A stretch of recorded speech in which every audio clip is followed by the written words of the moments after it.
Good day and welcome to SCO BRICS Insight, where we talk about what's really going on in the world of the BRICS. Now today I want to talk about Donald Trump and the dismantling of the US unipolar empire. In 1985, a figure akin to Donald Trump ascended to political power in a superpower.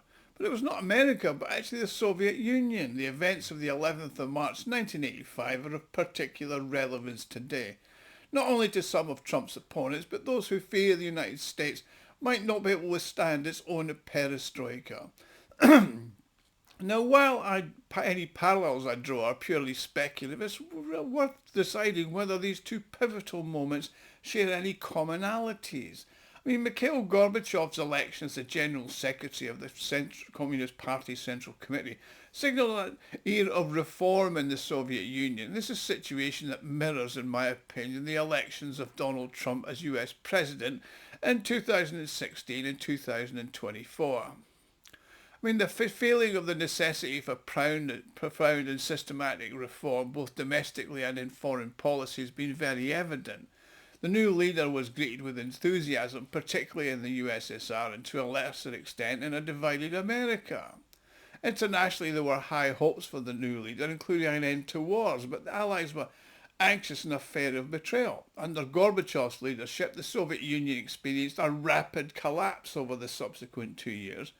In the United States, Trump's attempts to secure a second term in office were thwarted in 2020 by the machinations of the political establishment, aided and abetted by the COVID pandemic. However, 4 years later, he's already in a short time initiated significant changes in both domestic and foreign US policy. So will these ultimate changes lead to the breakup of the United States unipolar empire? And should we wish him success, or is it in Russia's interest for him to become an American Gorbachev? Now, before I continue, I'd like to make an appeal. If you like and enjoy my videos, you can help me fund the channel and my website, SCOBRICSInsight.com, to further develop them. You can do this by making a small donation, which you can do by clicking on the thanks button at the bottom of the video screen. Everybody who donates does get a personal thank you from me, and I'm thanking you all now just for watching, because every view is important. And do keep the comments coming. Love to read them, love to respond to them. Now, in the early years of Gorbachev's leadership, there were concerns in the West about the seriousness of his reformist intentions. Some viewed his perestroika plans as a strategy to reduce tensions with the United States and appease the West with the talk of new thinking to strengthen the USSR and increase its influence. However, as subsequent events demonstrated, Gorbachev's actions were not driven by a comprehensive understanding of the reforms he was implementing, leading to a loss of control over the situation.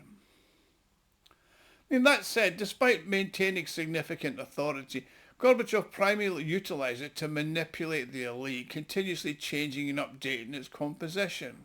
So Gorbachev's actions were characterised by inconsistency, oscillating between those who advocated for the reform of the socialist system and those who advocated for its dismantling, initially covertly and then subsequently overtly.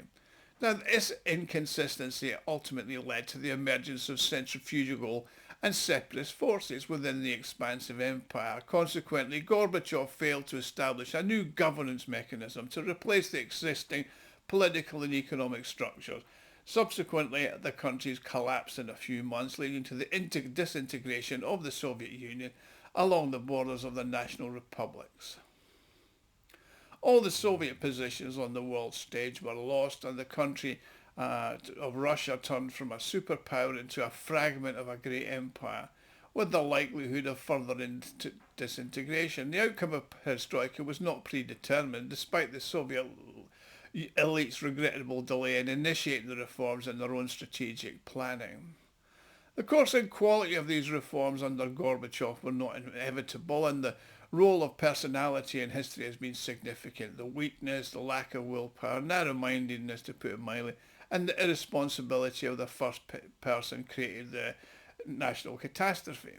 However, the experience of the Chinese reforms that took place almost in parallel showed the possibility of their successful implementation with wise leadership. So what about Donald Trump? Does he have a plan? Or is he like Gorbachev, eager to destroy an ineffective model of governance but unable to create a new one? I mean, Trump, of course, is first and foremost a destroyer, but his rise to power was caused by the inability of the majority of the American establishment to reform the country. This viewpoint represents a protest by a segment of the American society and the elite, including globalists, against the prevailing order, which they perceive as leading their nation towards defeat and collapse. Now, the Trumpists aim to halt this decline and reverse the process, with the objective of revitalising the United States. I mean, they're dissatisfied with the way the system of governance functions within the US and the way the states has used its power as a world hegemon. However, it's no longer possible to separate one from the other in the case of the current United States. I mean, the United States, it's important to distinguish between the personal ambitions of Trump and Gorbachev. Gorbachev's ambition was to rebuild not only the USSR, but the whole entire system of its international relations, and to move it from the state of a Cold War to universal harmony and a sustained peaceful cooperation, and that is comparable to that of Trump. However, Gorbachev's plans for a new socio-economic structure of the USSR and a strict system of governance were not actually well thought out, nor did he have a concrete model of what he wanted to see as a world order. So the result was a disaster for Russia and a victory for the unipolar world of the West. And while it's true that the US and the West as a whole has eventually overextended themselves in trying to rule the world alone, and that's led to Trump's rise to power. It should be noted that the situation is radically different from Russia's. I mean, Gorbachev encountered minimal resistance from the elites, primarily due to the rigid vertical and power and governance within the USSR and the universal recognition of the necessity for radical reforms. But by obscuring the specifics of these reforms, Gorbachev temporarily allayed the mounting anxiety among the elites through frequent leadership change and prevented any of them from consolidating their position.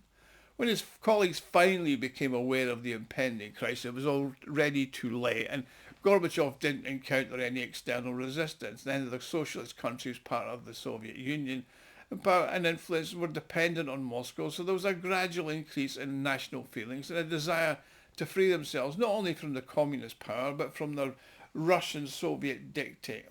But Trump's approach is distinct. To transform America, he must not only overcome significant resistance from the American establishment, which actually gone surprisingly temporarily quiet under his criticism, but also challenge the globalist elite, both the Anglo-Saxon and the Atlantic. I mean, Trump aims to establish the US as an independent global power, and it leads the New World Order. However, the globalist elite views this both as unacceptable and unfeasible. The globalist elite view the United States as an indispensable instrument in their pursuit of a unified global order, devoid of borders, states, and even racial distinctions. They see the independent state as an anachronism and a hindrance to their unipolar vision. So the success of Trump's perestroika therefore hinges not only on the existence of a well-considered plan for both domestic and foreign policy, but also on the likelihood of the Western supranational elites consolidating against him. Furthermore, if those elites recognise their inevitable defeat to Trump, they may resort to attempts to collapse the USA. However, there are sufficient internal contradictions that still could lead to the dissolution of the state, and perhaps into some of them looking to break away, if you like. Following a thorough analysis of the similarities between the two perestroikas, I reckon you've got to have a look at the next 2 to 3 years. It's important to redouble the efforts to address the consequences of Russia's catastroika and leverage the numerous opportunities presented by the ongoing and yet unpredictable Trump revolution. So, is Trump the US empire's Gorbachev? Well, I seem to think there's some parallels there, and I hope you thought this video was thought-provoking, and I look forward to seeing you all again soon. Thank you.